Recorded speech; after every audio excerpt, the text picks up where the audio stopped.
Vamos dar uma olhada no capítulo 7 para a gente pegar o fio da meada. O capítulo 8 é uma continuação do capítulo 7. Então vamos só pegar o fio da meada. O capítulo 7 de Zacarias diz: Mas eles se recusaram a dar atenção, teimosamente viraram as costas e taparam os ouvidos, endureceram o coração e não ouviram a lei e as palavras que o Senhor dos Exércitos tinha falado pelo seu Espírito, por meio dos antigos profetas. Por isso o Senhor dos Exércitos irou-se muito.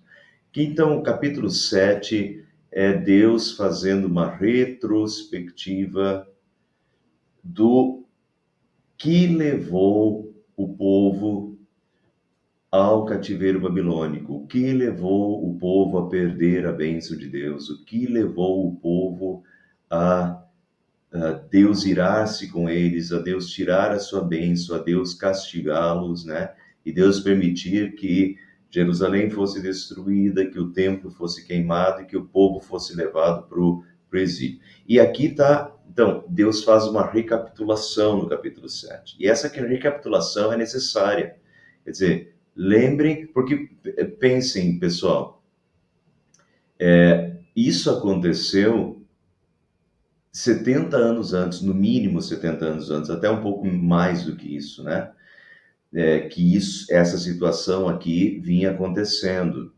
Então, Deus mandou o profeta Isaías, Deus mandou o profeta Jeremias, Deus mandou o profeta Ezequiel, assim como Deus mandou o profeta Miqueias, e uma série de profetas. Até diz aqui que o Senhor dos Exércitos tinha falado pelo seu Espírito por meio dos antigos profetas, quer dizer, Deus mandou profetas. E Deus os chamou ao arrependimento, mas eles não ouviram a voz de Deus, eles não se arrependeram dos seus pecados. E foi isso que os levou à ruína e à perdição. Então Deus está fazendo essa retrospectiva. Vocês vão ver que no capítulo 8 agora as coisas vão mudar radicalmente e vai vir a bênção de Deus.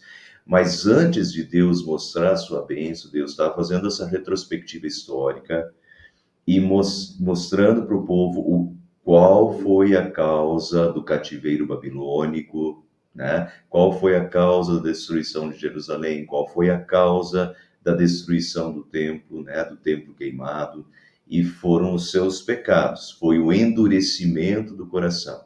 Eles se recusaram a dar atenção, teimosamente viraram as costas, taparam os ouvidos para a palavra de Deus, endureceram o coração, não ouviram a lei e as palavras que o Senhor dos Exércitos tinha falado por meio do seu Espírito, por meio dos antigos profetas. Por isso o Senhor dos Exércitos irou-se muito.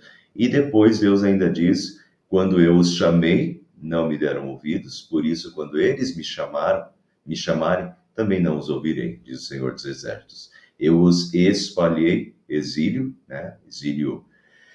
Primeiro foi o exílio do norte, da parte norte de Israel, e depois foi o exílio da parte sul de Judá. Primeiro, parte norte, Israel foi espalhado pelo Império Assírio em 722 a.C., e depois o Reino do Sul, Judá, né? E daí veio a destruição da capital, Jerusalém, e do templo, e eles foram levados espalhados pelo Império Babilônico, mas especialmente foram levados para a Babilônia.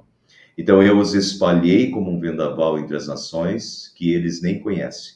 A terra que deixaram para trás ficou tão destruída que ninguém podia atravessá-la, Jerusalém, né? Foi assim que transformaram a terra aprazível, aquela terra que mana leite e mel, a terra prometida, a terra de Canaã, que Deus lhes deu, que Deus lhes prometeu, que Deus lhes deu, que eles ocuparam, né? Mas que eles perderam. E perderam por causa do endurecimento do seu coração e porque deixaram Deus de lado. Então, essa é a retrospectiva do capítulo 7. E agora vamos para o capítulo 8. Então, lembrando que eles foram levados para a Babilônia, ficaram 70 anos na Babilônia, Jerusalém destruído, o templo queimado. 70 anos depois, essa é a época do profeta Ageu e Zacarias, o povo agora volta, o povo está de volta em Jerusalém, o povo está reconstruindo o templo, e agora vem o capítulo 8. O capítulo 8 é a promessa de Deus. Então é isso, vamos só, aqui eu coloquei uma imagem, né? Foi essa situação aqui que levou eles à destruição de Jerusalém, exílio, serem espalhados, templo queimado, lá atrás a gente consegue ver a fumaça. E agora vem a palavra de Deus no capítulo 8. Mais uma vez veio a minha palavra do Senhor dos Exércitos. Assim diz o Senhor dos Exércitos: tenho muito ciúme de Sião e estou me consumindo de ciúme por ela. Bom, pessoal, essa palavra ciúme é a mesma palavra que às vezes é traduzido como zelo. Se vocês lembrarem lá dos 10 mandamentos, quando Deus diz que eu sou Deus zeloso, que castigo a iniquidade dos pais, os filhos até a terceira e quarta geração daqueles que me desprezam, e faço misericórdia até 1000 gerações daqueles que me amam e guardam os meus mandamentos. Está entre os 10 mandamentos, ali essa parte, Êxodo capítulo 20. Quando Deus diz eu sou Deus zeloso, e a Bíblia lá traduz como Deus zeloso, a palavra é a mesma usada aqui e traduzida aqui como por ciúmes, né? Bom, a gente tem que cuidar, por um lado, cuidar um pouquinho com essa palavra, ciúme. Isso, numa linguagem mais técnica, teológica, a gente chama isso de um antropopatismo. Antropopatismo é atribuir sentimentos humanos a coisas, mas também a Deus. Então, atribuir sentimentos humanos a Deus. Tem que cuidar um pouquinho, porque a gente está pegando coisas que são humanas e colocando elas para Deus. Não dá para você pegar uma coisa humana e colocar em Deus e achar que é a mesma coisa, tá? Então, a gente tem que cuidar com os limites, né, da utilização dos termos. Então, quando a gente diz assim, por exemplo, tem vários antropopatismos na Bíblia. Quando a gente diz Deus se arrependeu, de novo, a gente está pegando um sentimento de arrependimento e colocando em Deus. Dá para fazer isso, mas tem que cuidar. Aqui, pegar ciúme, dizer que Deus tem ciúme. Bom, dá para fazer isso, mas tem que cuidar, porque às vezes o ciúme no ser humano ele também está envolvido com o pecado, tem aquele ciúme né, extremo, doentio. Então, às vezes, essa questão de ciúme traz coisas negativas para a gente e está envolvido com o pecado humano. Então, a gente não pode pegar isso e projetar em Deus, tá? Então, tem que cuidar com os antropopatismos. Mas vamos tentar entender aqui essa palavra atribuída a Deus. Vamos pensar o seguinte: no Antigo Testamento, Israel era a esposa de Deus. Se a gente lê o profeta Oséias, no profeta Oséias, Deus manda que Oséias case com uma prostituta. E então Deus está fazendo da vida de Oséias um exemplo. E Oséias teve que casar com uma prostituta, e a prostituta acabou traindo Oséias e teve um filho com outro, né, com outro homem, e assim vai. Depois Deus manda Oséias trazer essa prostituta de volta e se unir a ela de novo, e daí depois ela vai de novo e adultera de novo, e assim repetidas vezes. E a história de Oséias, essa questão de trazer de volta, de ser misericordioso, de trazer de volta a prostituta, a adúltera, né? O que Deus está mostrando através de Oséias, da vida de Oséias, de um modo muito contundente, é o que acontece entre o povo de Israel e Deus, né? O povo de Deus é a esposa de Deus, Deus é o esposo, Israel é sua esposa, é o povo amado, que jurou fidelidade, que Deus jurou, que tem uma aliança, um casamento, uma aliança com Deus. Deus jurou fidelidade ao seu povo e o povo jurou fidelidade a Deus, mas o povo começa a adulterar e o povo começa a flertar com o mundo, né, e se afastar de Deus e trair Deus. Essa é a história, essa é a mensagem que Deus passa através do profeta Oséias de um modo muito dramático, fazendo as pessoas sentirem que será que eu, se a minha mulher cometesse um adultério desse, e será que se ela fizesse isso comigo, será que eu a perdoaria? Essa é a questão, uma questão de infidelidade. E Deus está querendo mostrar, olha, vocês, e depois Deus é bem claro e diz, vocês são isso. Vocês, o meu povo, são adúlteros, vocês estão flertando com o mundo, vocês estão fazendo isso comigo, vocês estão sendo infiéis para comigo. Então, nesse sentido, a gente poderia atribuir o ciúme. Quando a gente vai para o Novo Testamento, a gente tem uma imagem muito semelhante, porque no Novo Testamento a igreja é a noiva e Jesus Cristo é o noivo. Então, de novo, é uma aliança, né? É uma aliança de fidelidade mútua. É uma relação de amor. Deus tem um amor. E Deus é aquele marido misericordioso, e ainda bem que Deus é assim, que Deus é esse marido misericordioso que aceita de volta e que perdoa os pecados. Que bom que Deus é assim. Mas essa é a questão envolvendo esse ciúme de Deus, né? Não está envolvendo pecado, está envolvendo essa relação de amor, de a pessoa amada, o povo amado, a sua igreja, né, se afasta, a sua igreja flerta com o mundo, né, e o deixa de lado.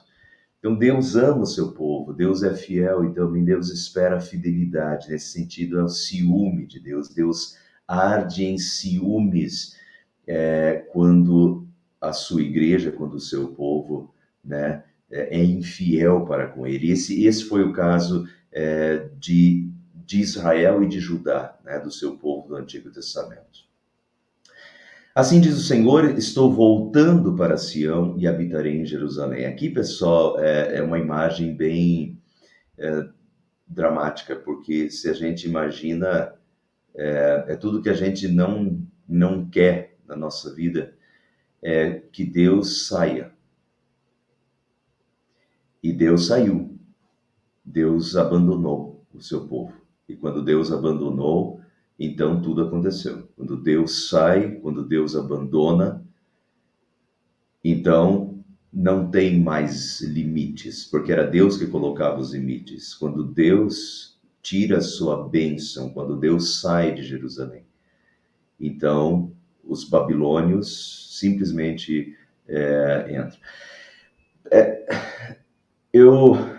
Deixa eu explicar isso rapidamente, num estudo, em outro momento eu posso explicar isso novamente, mas deixa eu explicar isso para vocês, que eu não sei, provavelmente quando eu explicar vocês vão recordar, mas isso é importante recordar. Pessoal, vamos lembrar que quando a parte norte, a parte de Israel, né, a parte norte do reino, foi invadida pelos exércitos assírios. Os assírios eram um enorme império, um mega império, né? E os assírios tinham o potencial bélico para dominar toda a região, tanto que já tinha dominado. O Império Assírio já tinha dominado toda a região, para cima, para baixo, para os lados. O Império Assírio tinha dominado tudo e dominou a parte norte. Por que não dominou a parte sul? Tentou. Na verdade, dominou certas partes do Reino do Sul, mas chegou em Jerusalém e não conseguiu conquistar Jerusalém. E se a gente volta lá para o livro de Reis e a gente vê o que aconteceu, a gente vai ver que o Império Assírio tentou sim conquistar Jerusalém. Tentou derrubar Jerusalém. Assim como já tinha derrubado Samaria e todo o Reino do Norte. Por que não conseguiu derrubar Jerusalém? Porque teve um rei fiel, dedicado a Deus, que dobrou os joelhos, que pediu o auxílio de Deus, e Deus não permitiu. E Deus fez com que os assírios corressem de Jerusalém. Então, pessoal, Deus é a proteção. Agora, quando Deus... e Deus tem misericórdia, mas quando Deus sai, então não tem mais cerca e não tem mais muro que resista.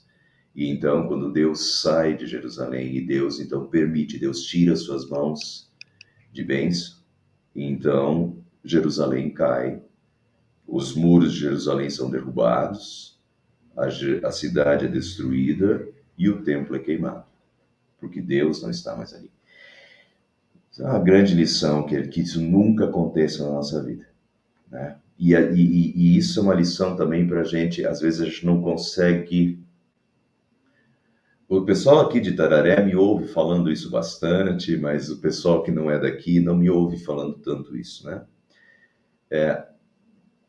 Cuidar com a arrogância, cuidar com a questão de dizer o meu braço, a minha inteligência, meu braço me conquistou a vitória, a minha inteligência, o eu, como se tudo que eu tenho é porque eu sou inteligente, porque eu tenho isso, porque eu corro atrás, porque eu me esforço, porque eu, e eu que consegui tudo isso. Pessoal, isso não é bênção, é porque Deus está com as mãos. Não teste Deus, não teste, não queira testar Deus. Cuidado com a arrogância, cuidado com essa autossuficiência. Levante as mãos aos céus e agradeça. Não espere Deus tirar as mãos para te botar na lona e te mostrar que tudo era bênção dele. Eu não estou desejando isso para ninguém, só estou fazendo um alerta. A gente tem que aprender com a história. Olha para a história do Antigo Testamento. Olha para a história e aprenda, né? Aprenda a agradecer, aprenda a louvar, aprenda a dizer obrigado, Senhor. Mantenha as tuas mãos erguidas. É uma das formas que eu sempre, ou geralmente eu termino as minhas orações depois da mensagem, ali que a gente chama de oração geral dos cultos, que é a última oração do culto, e eu sempre tento pedir de que Deus mantenha as suas mãos levantadas, a bênção, né?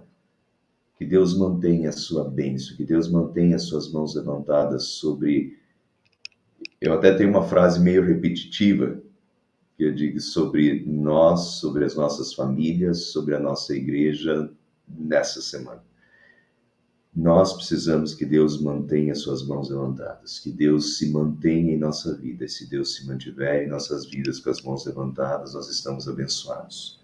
Sem arrogância, sem autossuficiência, dependência, e saber que nós somos dependentes de Deus e tudo é bênção de Deus. Mas então, aqui Deus agora, depois de ter se afastado, de ter tirado a sua bênção, e daí Jerusalém foi destruída e o templo queimado, agora Deus diz, eu estou voltando. Agora vem esse evangelho, a boa notícia da misericórdia divina. E Deus diz, eu estou voltando para Sião. Sião é o monte onde estava o templo, né? Deus está voltando para o templo. Deus está, habitarei é tabernacularei, é o tabernáculo, é a habitação de Deus, é a presença de Deus novamente ali entre o seu povo, né? Simbolizada pelo tabernáculo. Eu estou voltando para Sião, para o Monte Santo, para o templo. Eu habitarei em Jerusalém novamente. Então Jerusalém será chamada de cidade da verdade, e o monte do Senhor dos Exércitos será chamado de monte sagrado novamente, né? Então Deus está voltando para a cidade, e quando Deus volta para a cidade, agora vocês vão ver uma mudança completa de cenário. O que antes era destruição completa, agora o cenário vai mudar, porque Deus está voltando. E quando Deus está voltando, a bênção de Deus volta em todos os sentidos. Então, Deus continua falando através de Zacarias. Assim diz o Senhor dos Exércitos, homens e mulheres de idade avançada voltarão a sentar-se nas praças de Jerusalém. O que já não acontecia. Primeiro, porque eles estavam lá na Babilônia. E segundo, porque muito tempo antes já eles não tinham mais paz para sentar nas praças. Porque quando os exércitos inimigos entravam, os exércitos ocupavam as praças e a população estava, né, dispersa. Então, de novo, isso é um sinal, primeiro, de longevidade. Homens e mulheres de idade avançada voltarão a sentar-se nas praças de Jerusalém. É um cenário de paz, é um cenário de tranquilidade, em que as pessoas, primeiro, conseguem viver até uma idade avançada, o que na guerra geralmente não acontece, né? Mas é sinal de longevidade e de bênção. Agora, pessoas idosas vão poder novamente sentar nas praças, e não só pessoas idosas, né? Cada um com a sua bengala por causa da idade, mas as ruas da cidade também ficaram cheias de meninos e meninas brincando. Então, pessoas de todas as idades, desde os mais longevos até as crianças, agora crianças, de novo, sinal de esperança, né, de um futuro de paz, de tranquilidade, em que todos podem estar na praça desfrutando dessa paz da cidade, o que há muito tempo não acontecia. É a reversão do cenário, né, e é a bênção de Deus. Mesmo que isso pareça impossível para o remanescente deste povo naquela época, seria impossível para mim, para Deus não é impossível, né? Essa é uma pergunta que a gente chama pergunta retórica, uma pergunta que a gente já deduz a resposta, né? Seria impossível para mim? Não, não seria. Declara o Senhor dos Exércitos. Assim diz o Senhor dos Exércitos: salvarei o meu povo dos países do Oriente e do Ocidente e os trarei de volta para que habitem em Jerusalém. Serão o meu povo e eu serei o Deus deles com fidelidade e justiça. Então Deus vai reunir novamente. Deus vai reunir novamente o seu povo em Jerusalém, na sua terra, né? E aqui, pessoal, através de versículos, não necessariamente só desse, mas versículos como esse, que há muitos dentro dos profetas, eu tenho que dizer para vocês também que há uma expectativa dos judeus até hoje, principalmente dos sionitas. Sionitas vem de Sião, do Monte Sião, mas há uma expectativa de que os judeus que foram espalhados pela terra, tanto lá na época do exílio, mas depois também por diversas outras coisas que aconteceram, os judeus foram espalhados pela terra, há uma expectativa de que os judeus novamente regressem para Jerusalém, por causa dessas profecias. Então, eu quero comentar isso com vocês. Alguns acham que sim, outros acham que não, mas há uma expectativa dos judeus de que isso aconteça com o povo de Israel, né? De que isso ainda aconteça e principalmente aconteça cada vez mais, na perspectiva da volta de Cristo, de que cada vez mais isso aconteça. No ano passado, eu até vi um judeu, um líder judeu, falando sobre isso, de quantos milhares de judeus de diversas partes do mundo já voltaram para Jerusalém. É um número surpreendente, sem dúvida. Mas então há essa expectativa de que quanto mais o tempo passa e a vinda de Cristo se aproxima, uma coisa está condicionada à outra, de que isso vai acontecer realmente com o povo de Israel. Bom, isso é uma dos modos de enxergar isso daqui, né? Tem outro modo de enxergar isso aqui que não necessariamente quanto ao povo judeu, né, o povo de Israel, mas enxergando isso com respeito ao povo de Deus, não necessariamente ao povo de Israel, mas quanto ao povo de Deus, né? A gente já vai falar um pouquinho mais sobre isso.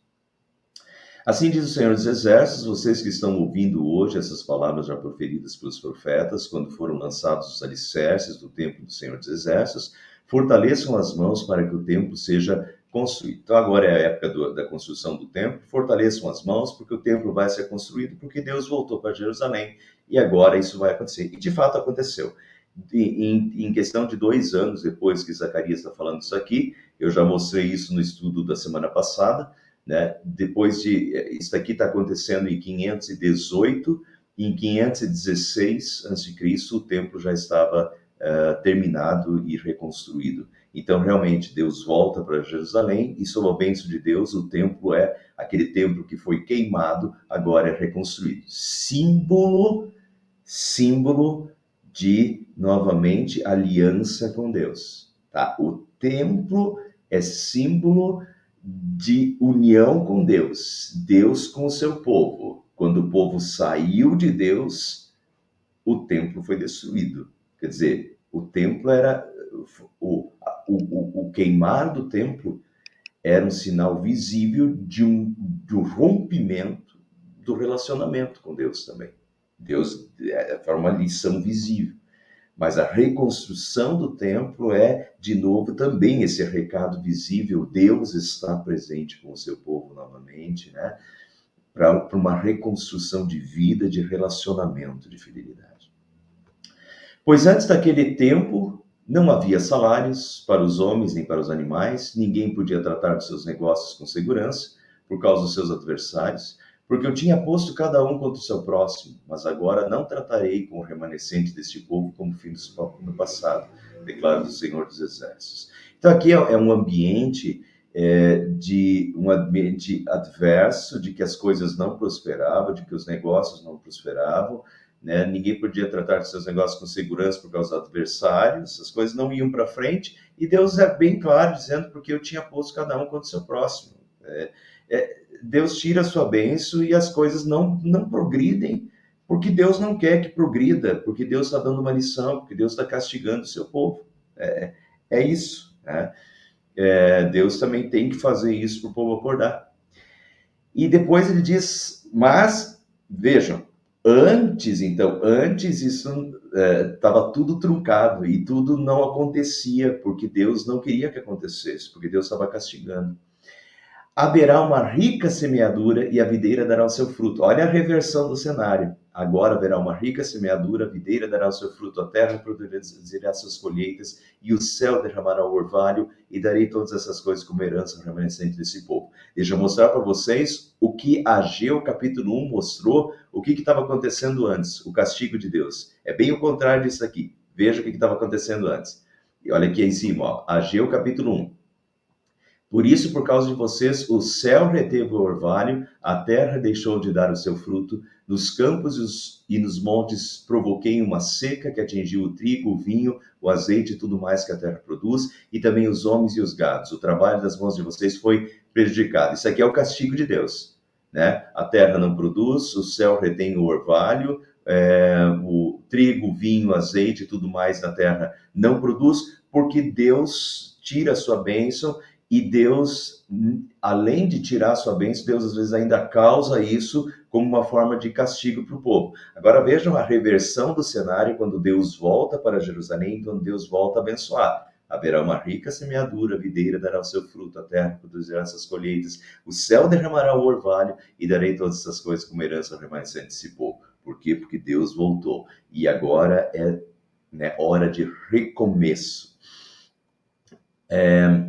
Assim como vocês foram uma maldição para as nações, ó Judá e Israel, também os salvarei, e vocês serão uma bênção. Não tenham medo, antes sejam fortes. Vocês se tornaram uma maldição, agora vocês vão se tornar uma bênção. Veja a continuação. Assim diz o Senhor dos Exércitos, assim como eu havia decidido castigar vocês sem compaixão, quando seus antepassados me enfureceram, diz o Senhor dos Exércitos, então Deus os castiga. Também agora decidi fazer de novo o bem a Jerusalém e a Judá. Não tenham medo. Eis o que devem fazer. Falem somente a verdade e agora vem. Não sei se vocês se deram conta e eu também não quis, naquele momento, antecipar, porque estava muito cedo ainda. Mas se vocês voltarem lá para os primeiros versículos, vai dizer lá que a cidade de Jerusalém será chamada de cidade da verdade. Eu não coloquei aqui, mas se a gente pegar um dos grandes problemas que o profeta Isaías acusa é dos falsos testemunhos da falta de verdade, dos falsos testemunhos dos tribunais, do torcer da verdade, da falta de verdade dos juízes no julgamento. Quer dizer, as pessoas davam falsos testemunhos, os juízes julgavam sem verdade, de uma forma injusta. Então, ou seja, já não tinha mais verdade em Jerusalém. E por isso, quando Deus volta, e agora essa reconstrução, Deus castiga, Deus tira tudo, agora é uma hora de reconstruir. Mas reconstruir como? Reconstruir certo. Deus primeiro mostra, por isso que eu fiz questão de começar o estudo de hoje mostrando o estudo passado. Quando Deus faz a recapitulação, e Deus diz, olha, porque vocês endureceram o seu coração, porque vocês não deram mais ouvidos às minhas palavras, vocês foram castigados. Deus faz a retrospectiva. Agora é época de reconstrução do templo de Jerusalém e da vida. E a vida tem que ser diferente. E o relacionamento comigo tem que ser diferente. Aprendam com os erros do passado. Essa é a questão. Pessoal, a gente tem que fazer isso também, sempre de novo, né? E é isso que a gente chama de arrependimento. Arrependimento é olhar, perceber o que fez de errado, se arrepender e produzir fruto digno de arrependimento, diz João Batista. Né? Produza um fruto digno de arrependimento. Então, olhar para trás, ver o que errou e tentar acertar, buscar acertar. E essa é a questão aqui. Vocês agora vão ser chamados de cidade da verdade. E isso significa o quê? Na prática da vida. É prática da vida. Falem somente a verdade uns com os outros. É verdade. Julguem retamente. Os julgamentos têm que ser com verdade, têm que ser com justiça. Vocês têm que ser verdadeiros e falar a verdade. Não planejem no íntimo mal contra o seu próximo e não queiram jurar com falsidade, porque eu odeio todas essas coisas, declara o Senhor. O que Deus está falando? É vida. Só é vida. Cristianismo, religião não é rituais. A gente já falou sobre isso no estudo passado. Deus chama atenção. Quando Deus diz assim, vocês estavam jejuando para mim? E Jesus vai dizer assim, esse povo honra-me com os lábios, mas o seu coração está longe de mim. Deus não quer, não é ritual. Religião não é ritual. Religião é coração. É realmente fidelidade a Deus. É prática de vida. São atitudes. O nosso culto, Romanos capítulo 12, versículo 1. A nossa vida é o nosso culto espiritual a Deus. Tudo que eu faço, tudo que eu falo, tudo que eu faço, eu cultuo a Deus. Quando eu tenho ações de generosidade, eu estou cultuando a Deus. Quando eu amo ao próximo, eu estou cultuando a Deus. Quando eu faço uma coisa verdadeira, quando eu sou honesto, eu estou cultuando a Deus. A minha atitude está dando culto a Deus. As minhas palavras estão sendo agradáveis a Deus. As minhas atitudes estão sendo agradáveis a Deus. Esse é o meu culto. A gente cultua com a nossa vida, e é prática, né? É desde falar a verdade, é desde julgar com verdade, é fazer o que é certo, né? Aí que tá. Então é uma reversão, e Deus espera uma reversão de cenário de vida também, uma vida comprometida com Deus e dedicada a Deus, né? De fidelidade. E daí Deus diz ainda, mais uma vez, veio a minha palavra do Senhor dos Exércitos, assim diz o Senhor dos Exércitos, os jejuns do quarto mês, bem como os do quinto, do sétimo, do 10º mês, serão ocasiões alegres e cheias de júbilo, festas felizes para o povo de Judá, por isso amem a verdade e a paz. Os que assistiram o estudo da semana passada vai fazer um pouco mais sentido para isso, porque no capítulo 7, eles mostrou que eles jejuavam no quinto e no sétimo mês. E eu expliquei isso na semana passada. Por que eles jejuavam no quinto e no sétimo mês? Vou retornar aqui, vou explicar novamente, porque aqui entrou, além do quinto e do sétimo, aqui entrou o quarto e o 10º ainda mês, né? Então eles jejuavam no quarto, no quinto, no sétimo, no 10º mês. Por quê? Tudo estava relacionado à destruição. No 10º mês, eles jejuavam porque os babilônios cercaram Jerusalém. No 7º mês, eles jejuavam por causa da morte de Gedalias, o último rei de Judá, que também está relacionado ali o rei Gedalias já era a invasão de Nabucodonosor e tal. No 4º mês, foi a entrada dos babilônios em Jerusalém, por isso eles jejuavam lembrando da entrada dos babilônios em Jerusalém. E no 5º mês, por fim, foi a destruição de Jerusalém. Então, cada um desses meses eles faziam um jejum, e o jejum era uma forma de lamento, né? De lamento pelo que aconteceu. Então, eles jejuavam no quinto, no quarto, no quinto, no sétimo, no 10º mês, lembrando tudo relacionado à invasão de Jerusalém, à queda de Jerusalém, à destruição de Jerusalém, né? E isso tudo era lamento. E agora Deus diz, não, Deus voltou para Jerusalém, a vida é outra, agora vocês estão aqui de novo, o templo está sendo reconstruído, e agora acabou a tristeza, parem de jejuar, parem de se lamentar. Por quê? Porque agora esses jejuns vão ser ocasiões alegres e cheias de júbilo, festas felizes para o povo de Judá, por isso amem a verdade e a paz. Quer dizer, a tristeza ficou ficou para trás, agora é recomeço, né? Sob a bênção de Deus.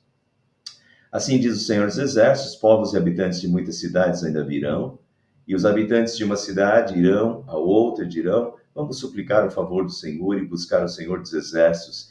Eu mesmo já estou indo, e muitos povos e nações poderosas virão buscar o Senhor dos Exércitos de Jerusalém e suplicar o seu favor. E agora começa, pessoal, um olhar que, ao mesmo tempo que muitas dessas coisas se concretizam na época de Zacarias, tem algumas coisas nesse texto que já apontam para uma outra dimensão, para a vinda de Cristo, primeira vinda de Cristo e segunda vinda de Cristo. Ainda não aconteceu essa questão que muitos povos e nações poderosas virão buscar o Senhor dos Exércitos em Jerusalém e suplicar o seu favor. Parte disso pode ser, mas plenamente isso não. Plenamente isso vai acontecer, a gente vê isso acontecendo no Apocalipse, né? Daí sim, isso diz de uma forma plena e universal, isso vai acontecer na segunda vinda de Cristo, em que todos os povos e nações, né? Vejam essas repetições aqui. Povos e habitantes de muitas cidades ainda virão, e habitantes de uma cidade irão a outra e dirão: vamos suplicar o favor do Senhor. E agora vejam, para terminar o texto, assim diz o Senhor dos Exércitos, naqueles dias, já falei isso em outro estudo, normalmente quando Deus usa naquele dia, geralmente Deus está falando na volta de Cristo, tá? Mas ou na primeira dimensão, ou na primeira vinda de Cristo, na segunda vinda de Cristo, mas ele está apontando lá para o futuro. E aqui ele diz assim, diz o Senhor dos Exércitos, naqueles dias 10 homens de todas as línguas e nações agarrarão firmemente a barra das vestes de um judeu e dirão: nós vamos com você, porque ouvimos dizer que Deus está com o seu povo. Quer dizer, eles novamente veem que Deus está com o seu povo e as nações da terra são atraídos para Deus, né, e agarram, é até meio hilário o texto aqui, né? As nações agarram na barra das vestes dos judeus e dizem: nós queremos ir com vocês porque a gente ouviu que Deus está com o seu povo. Quer dizer, as nações afluem para Deus. Bom, pessoal, aqui a gente tem a gente tem várias profecias para frente. 10 homens, 10, acho que eu coloquei aqui. Primeiro vamos começar por 10. O 10 é um número que simboliza algo completo, né? Sempre que fala de 10 no Apocalipse, por exemplo, não é 10 literal, mas é um 10 que simboliza algo completo. Então, 10 homens significa todos, né? É o completo. Gente, homens de todas as línguas e nações. 10 homens de todas as línguas e nações povos de todas as línguas e nações. Isso, de certa forma, já se cumpre no Pentecostes. No Pentecostes, a gente tem pessoas vindas de diferentes partes do mundo, né, de várias nações no Pentecostes, representadas, Atos capítulo 2. A gente vê isso no Novo Testamento, já a missão, quando Jesus diz: ide por todo mundo, pregar o evangelho a toda criatura, e o apóstolo Paulo começa suas viagens, né, espalhando o evangelho entre os gentios, porque no Antigo Testamento era basicamente o povo de Israel, mas no Novo Testamento nós já temos a missão espalhada: ide por todo mundo e pregar o evangelho a toda criatura, todos os povos, línguas e nações contemplados, e a palavra de Deus é para ser espalhada para os gentios, quer dizer, para os não-judeus. E isso daí, o cumprimento completo acontece em Apocalipse 7, quando João tem aquela visão dada por Deus, em que ele vê aquela multidão vestida de branco aos pés do Cordeiro, e é uma multidão de todas as tribos, povos, línguas e nações, né? Então lá a gente vê o cumprimento dessas profecias. Nos novos céus, a nova terra, Apocalipse 21, a nova Jerusalém, a Jerusalém celeste.